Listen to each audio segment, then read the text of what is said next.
Great news, kids! Today we're going to study history. Amy, you make the cornbread for dinner while I stoke the wood stove. Boys, you can take the wash tub and the dirty clothes outside. And Sally, you can sweep with that pine needle broom we made last month. When we're all done with our historically accurate chores, we'll gather around the fireplace and you kids can make corn husk dolls while I read from Little House on the Prairie.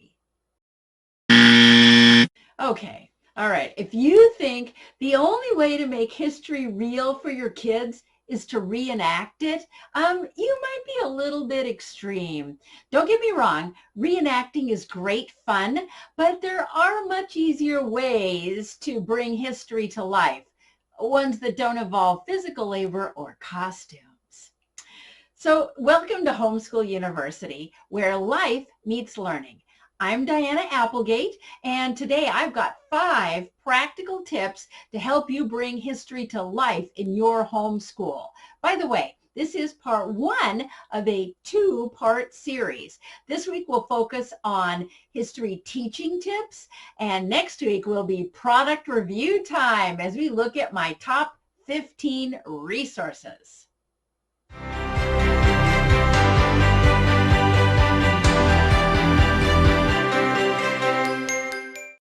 I am a true self-professed history nut. My perfect vacation, touring musty museums. My favorite books, oh yes, anything on medieval Europe. One of my favorite hobbies, costuming up and reenacting, but I was not always this enthusiastic. In fact, I started out learning history the same way we all did, memorizing events and dates from some dry old boring textbook. And then I met Mr. Yakey. Mr. Yakey was my 7th grade social studies teacher, and he literally lit the fire in my soul for all things historical.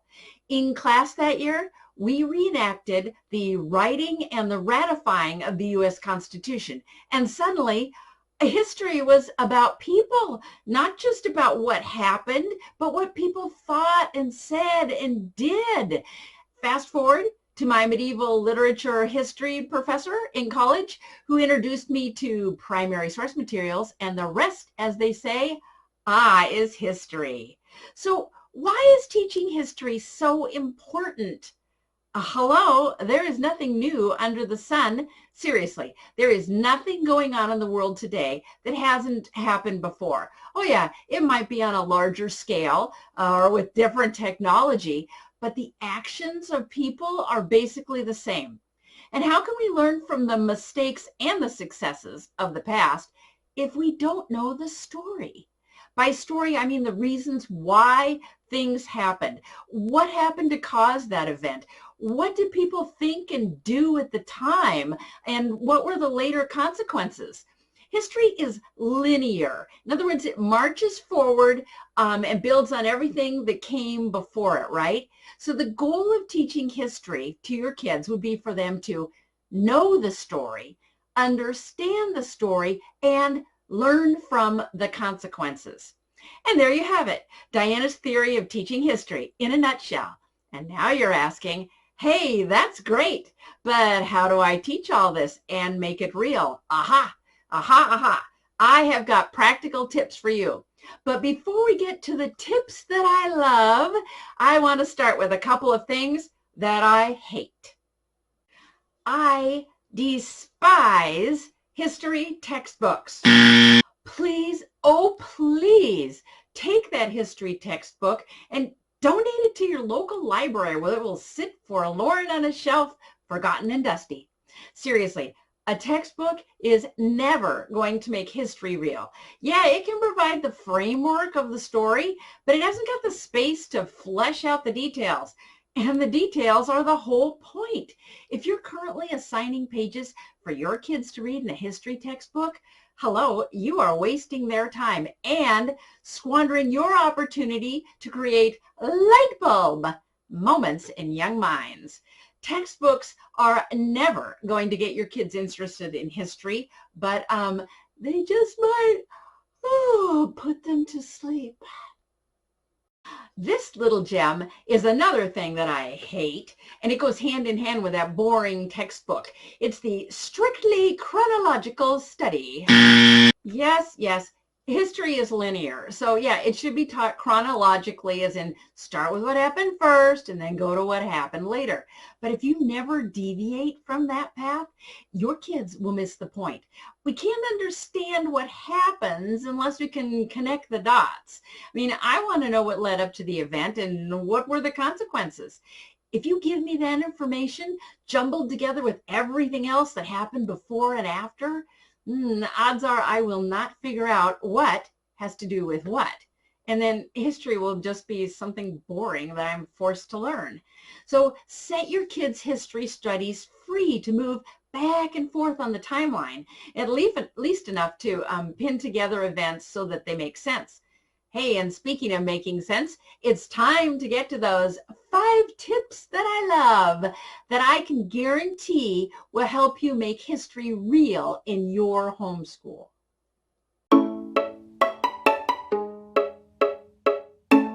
So living history books usually come in one of 3 flavors. The first is historical fiction. These books are a lot of fun and usually fairly historically accurate, but have lots of details that come out of the writer's imagination. This one, Mr. Revere and I by Robert Lawson, is a great example. It's written from the point of view of Paul Revere's horse. Yes, so let me just read a little tiny piece from this, and you can see what I'm saying when I'm talking about how much fun this is. We were approaching a great spreading oak that bathed the road in deep shadow, when the first thing we knew, there was a shout, a rush, and 2 British officers burst out of the blackness, blocking our way. I slid to a stop before Mr. Revere had even realized our danger. One officer wheeled and galloped up the road a space, lest we should escape the first, who was now charging down on us with drawn pistol. In a split second, I recognized him as Lieutenant Barnstable, mounted on Ajax. Ajax, I am sure, meant to run me down, but at the last instant, I stepped aside just enough to escape his heavy charge and the lieutenant snatch at my bridle. We were now fairly trapped, 1 officer ahead of us, 1 behind. Furious at my carelessness, I whirled, sprang, and cleared the stone wall beside the road. It was only a low wall, and I made my landing as gentle as possible, but was terrified lest Mr. Revere be unseated. He was almost. He fell heavily forward on my neck, lost 1 stirrup, scrambled frantically for a moment, and then, praise be, somehow managed to right himself. Who knew that a horse could be so interesting, right? Great stuff. Next would be primary sources. This is an account written by someone that either lived through the event or at least in the same time period. Remember, we just looked at Herodotus. Yes, he did live in the time period of the Persian and Greek wars. He was born actually shortly after the major battles, but he still heard the stories of the men who had actually fought in the wars from the men themselves. And obviously he also lived in the direct aftermath, so he would still be considered a primary source. So last but not least, when we're talking about living history books, would be historical nonfiction. These books fall into 3 categories pretty much: autobiographies, biographies, and historical research. So autobiographies, what we'll start with first, they are a very realistic way to examine a period of time because you're viewing events through someone's personal experiences. Here's a timely example. Since this past summer, we saw the 50th anniversary of man's first steps on the moon. This is We 7 by the astronauts themselves, written by the original Mercury 7 astronauts about their experiences at the start of America's space program. There's some really good stuff in here. Things like proud to help out, 7 miles of wire and a swizzle stick, the 3-way spin. I mean, wow, this is awesome. So next we have biographies. Okay, these are great. But I'm going to caution you here. I suggest you stick to older books to avoid unnecessary bias on the part of the author. Don't get me wrong. An author's personal bias is not necessarily a bad thing as long as it doesn't lead him to omit or add to the facts. Unfortunately, many newer biographies like to do just that, especially the ones written for children. Just saying. So look for books like this. Seven Kings of England by Geoffrey Trease. This was written in 1955. There are just enough of the author's opinions in here to make this a great read, but not enough to take liberty with the facts. In fact, his chapter headings also really want to make me dive in. We have things like William, the self-made king, or Richard the Crusader, or how about Charles II, King of Hearts or Knave. Seriously. This is good stuff. So then that brings us to our last category of historical nonfiction. That would be historical research. This is going to include books, yes, but also published papers, magazine and blog articles, things that they would focus on a specific country or a time period and are written by a historian who has a special interest in that topic. Here's a great example. 1812, The War Nobody Won by Albert Marrin is a great example. This author weaves the facts in a seriously good story because he actually loves his subject. He's into it, so he tells the yarn the way you want to hear it. By the way, in case you haven't noticed, the few books behind me here, yeah, my history book collection, and this is just a small amount of it. I seriously know history books, just saying.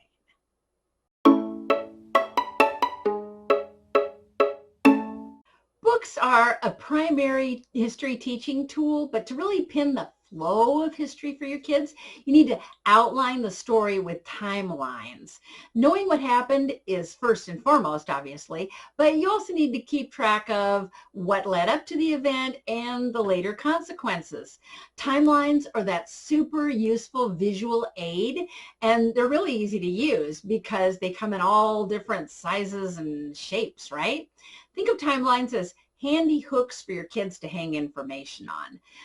Added note, when I say kid-friendly, I mean a timeline a kid can maintain. Little story here. I'm one of those people that gets totally freaked out putting together photo albums because I'm always afraid I'll have that perfect page of pictures, right? And then I'll find the one more that got left out. And then I'll have to start all over again because it's got to have that perfect chronological flow. So instead of pictures and photo albums, I end up with manila folders in my closets. Then, though, a friend showed me his albums, and I finally found my solution. His photos were organized by subject instead of by date. And suddenly, I could have an entire album of one kid, right? Just all scattered throughout his life, not in any particular order. So I didn't have to worry about that anymore.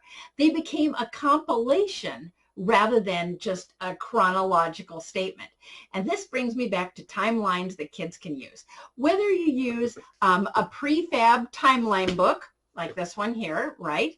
Or a homemade timeline, instead of writing down what you want to be on the timeline and then constantly erasing to fit more stuff, use some wonderful little aids here. These are timeline figures. These combined with repositional glue dots, problems solved. So history will still be chronological in the line of time, but it takes on more the flavor of a compilation because it's flexible. We'll talk more about these resources and all the resources that we're looking at so far in this video in the next video, which will be Teaching History Part 2, The Resources.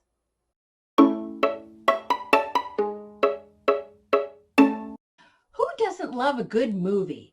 And if I can learn something at the same time, I've not only justified staring at the TV, but also that 1 million calories in the bowl of popcorn. Yes. Now, I strongly suggest that older is better when it comes to Hollywood-produced historical films. A G rating is what we're shooting for here, because even PG these days can be pretty problematic. Stick to the oldies but goodies, unless you've already seen it and can vouch for the age appropriateness.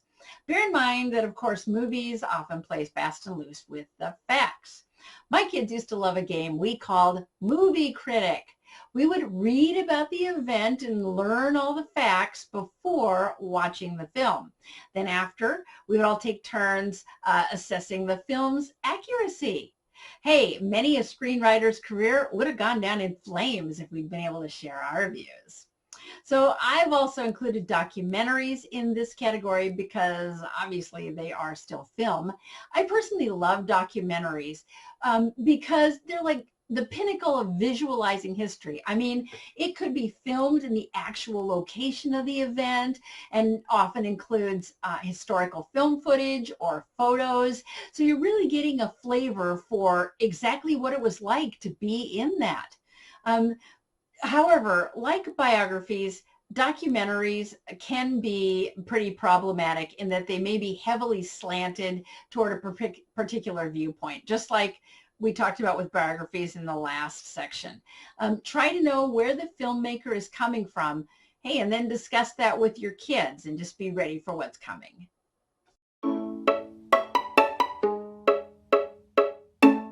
History museums can be really interesting or deadly boring. Since we're trying to avoid the boring, let me share how to keep it real. First, if the museum has docents available, goodness gracious, make use of one. These people are great.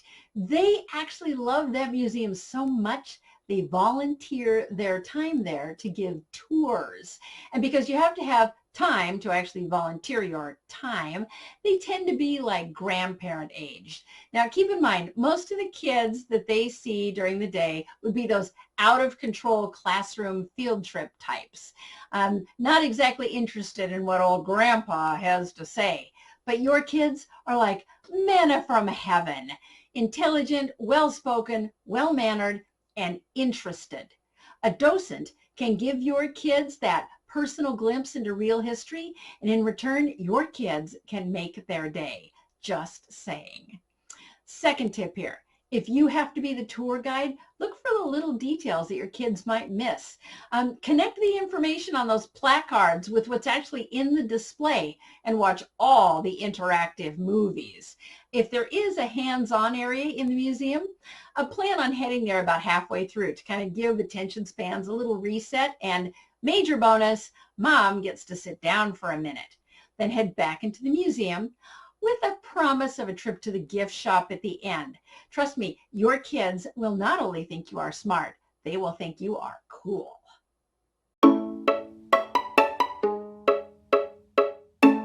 The best historical sites are local, but seeking them out can also be a great add-on to any road trip. The trick to using these to their full potential is Google. Thank goodness for smartphones. Now, instead of just driving past those signs with the arrows, pointing to the historical site or the historical marker, you can pull right off the road, grab your phone, and voila, you are a history expert, and your kids will find out that they are standing in a very special place. Doesn't get much more real than that. Planning a vacation by car? Get your kids a good state map or a road atlas and ask them to find some historical sites that are either along the route that you're traveling or even near your destination. Seriously, a few short detours will make history an adventure instead of just something that happened a long time ago to people that talked funny and wore weird clothes. And that's it for today. Teaching history is one of the great privileges of homeschooling your kids.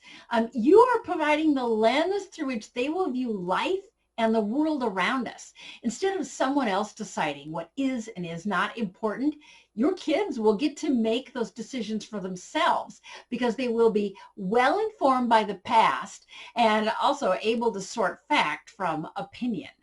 So don't forget, next week, we'll get to part 2 of this series as we dive into my top 15 top history teaching resources. So be sure to join me here again next Wednesday when Homeschool University will bring you more practical tips, purposeful advice, and positive encouragement. Remember, you can do this because you are amazing. Thanks for watching. If you enjoyed this video, please give it a thumbs up and click on the subscribe button and then turn on the notification bell so you don't miss a single new video. Please leave me a comment if you have any questions or maybe a tip to share, and please share this video because the homeschool journey is way more fun with friends.